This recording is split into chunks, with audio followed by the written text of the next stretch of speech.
दोस्तों स्वागत है आपका आपके अपने चैनल के फैक्ट जोन में। तो मैं आज आपको ऐसे शख्स की शख्सियत से वाकिफ कराने जा रहा हूं जिसने पूरे अमेरिका को अकेले अपने दम पर हिला दिया था। बात है 2 सितंबर साल 2010 की। जापान से एक फ्लाइट दिल्ली एयरपोर्ट पर उतरती है। फ्लाइट से एक आदमी उतरता है और सीधे होटल हयात रीजेंसी पहुंचता है। हयात में कमरा बुक करके आदमी आधी रात वहीं गुजारता है। अगली सुबह एक कार होटल तक आती है और कुछ ही देर बाद दिल्ली से मोतीनगर इलाके तक पहुंच जाती है। वहां सामने एक कंप्यूटर ट्रेनिंग सेंटर है। आदमी उसके अंदर जाता है और उसमें दाखिला लेता है और इसी सेंटर के लॉज में उसके रुकने के लिए व्यवस्था हो जाती है। अगले कुछ दिनों तक हैकिंग की ट्रेनिंग चलती है, लेकिन ट्रेनिंग का वक्त 7 दिनों का होता है। लेकिन छठे दिन ये आदमी अचानक वापस होटल हयात की तरफ निकल जाता है। वहां पहुंचकर ट्रेनिंग सेंटर के मालिक को एक मेल भेजता है। मेल में दर्ज था कि उसकी तबीयत खराब है और इसीलिए वो वापस जापान जा रहा है। आदमी फ्लाइट पकड़कर भारत से निकल जाता है और फिर दोबारा कभी भारत नहीं लौटता है। ट्रेनिंग सेंटर के मालिक के लिए आम ग्राहक था, क्योंकि कई विदेशी ग्राहक और कई विदेशी लोग कंप्यूटर ट्रेनिंग के लिए उसके वहां आते थे, इसलिए वो उस वक्त तो ध्यान नहीं देता। लेकिन उसकी आंखें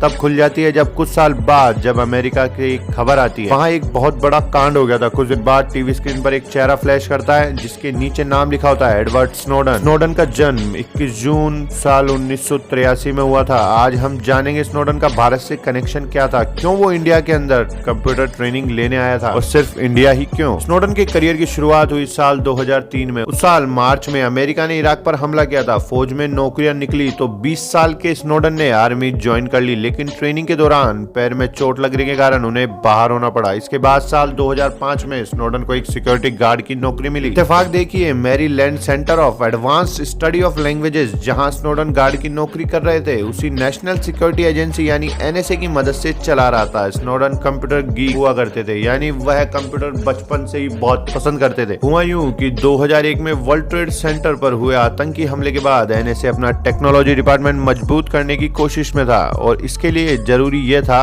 कि टेक रिक्रूट्स को ज्यादा से ज्यादा मात्रा पे हायर किया जाए। संयोग ऐसा बना कि स्नोडन की एनएसए के आईटी डिपार्टमेंट में नौकरी लग गई। काम सिर्फ टेक्नीशियन का था, लेकिन तनख्वाह तगड़ी थी। स्नोडन ने इस दौरान BMW खरीदी, एस्टोनिया की एक रॉक स्टार के साथ अफेयर किया, लंदन रोमानिया जैसी जगह घूमी। फिर 2007 में उन्हें जिनेवा के CIA दफ्तर में काम करने के लिए भेजा गया। जिनेवा में काम करते हुए उन्हें पहली CIA के तौर तरीकों का पता चला। स्नोडन ने देखा कि CIA अपना मतलब निकालने के लिए कैसे लोगों को फंसाती है। उस दौरान एक बैंकर को CIA ने शराब पीकर गाड़ी चलाने के एक मामले में फंसाया और केस रफा दफा करने के बदले उससे अपना काम निकलवा लिया। इन सब कारस्तानियों को देखकर साल 2009 में स्नोडन ने CIA से इस्तीफा दे दिया। हालांकि स्नोडन को तब पता नहीं था कि जल्दी CIA से उसका दोबारा पाला पड़ने वाला है। CIA छोड़ने के 2 महीने बाद स्नोडन की नौकरी डेल कंप्यूटर्स में लग गई। डेल CIA और NSA के प्रोजेक्ट्स पर काम करती थी और स्नोडन को ऐसे ही एक प्रोजेक्ट में लगा दिया गया। स्नोडन अब CIA के कॉन्ट्रैक्टर के रूप में काम करने लगे। यहाँ से स्नोडन जापान और वहां से भारत कैसे पहुंचे, क्यों पहुंचे, ये समझने के लिए तब के हालात पर गौर करिए। साल 2010 वो साल था जब पहली बार अमेरिका खुफिया एजेंसियों का राज खुला। तब विकिलीक्स के फाउंडर जूलियन असांज ने अमेरिकी सेना का एक वीडियो लीक कर दिया। वीडियो बगदाद का था, जिसमें दिख रहा था कि मिलिट्री पायलट ने साल 2007 में बगदाद के 2 आतंकियों को निशाना बनाया था, लेकिन असल में वो लोग आतंकी नहीं थे। ये राइटर्स के पत्रकार थे जिन्हें आतंकी समझकर मार दिया गया था। विकिलीक्स का ये पहला बड़ा खुलासा था। आने वाले महीनों में न्यूयॉर्क टाइम्स और गार्डियन समेत कई अखबारों में अफगान और इराक वॉरलॉक्स पर रिपोर्ट छपी। अमेरिका डिप्लोमेटिक केबल्स में पता चल गया कि किस तरह इराक और अफगानिस्तान के कोलेटरल डैमेज यानी सामूहिक निषेध के नाम पर आम लोगों को निशाना बनाया गया था।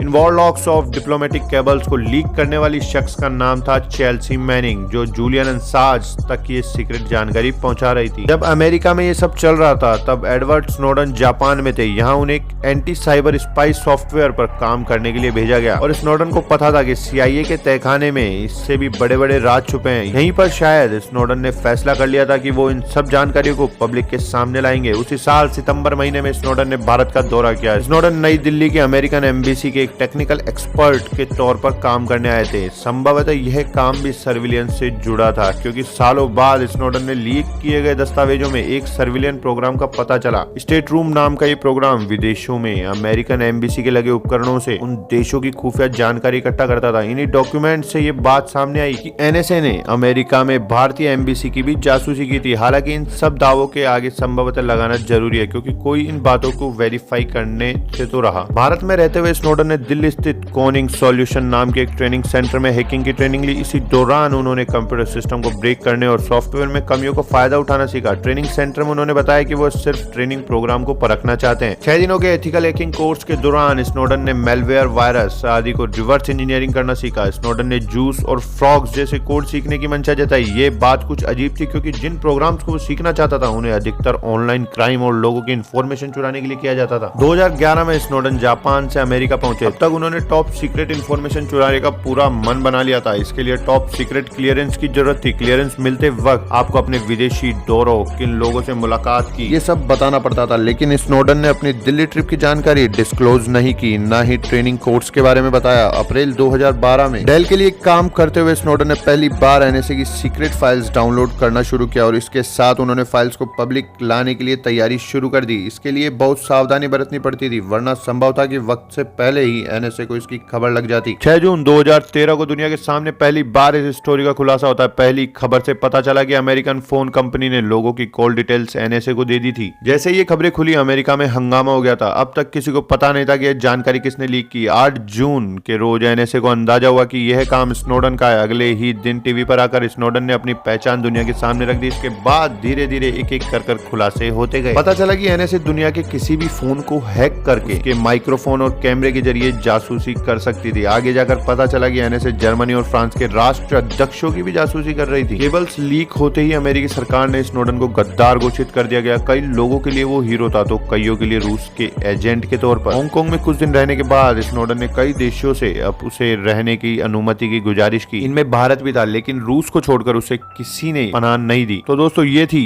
स्नोडन की कहानी, कैसे उसने पूरे अमेरिका को अपने दम पर हिला दिया था और अमेरिका की खुफिया जानकारी सबके सामने लाई, जिससे अमेरिका का पर्दाफाश हुआ। तो आज की वीडियो में सिर्फ इतना ही। अगर आपको वीडियो अच्छा लगा हो वीडियो को लाइक कर दें, चैनल को सब्सक्राइब कर दें और बेल आइकन प्रेस करना बिल्कुल ना भूलें। तो हम आपसे मिलते हैं हमारी अगली वीडियो में। जब तक के लिए धन्यवाद।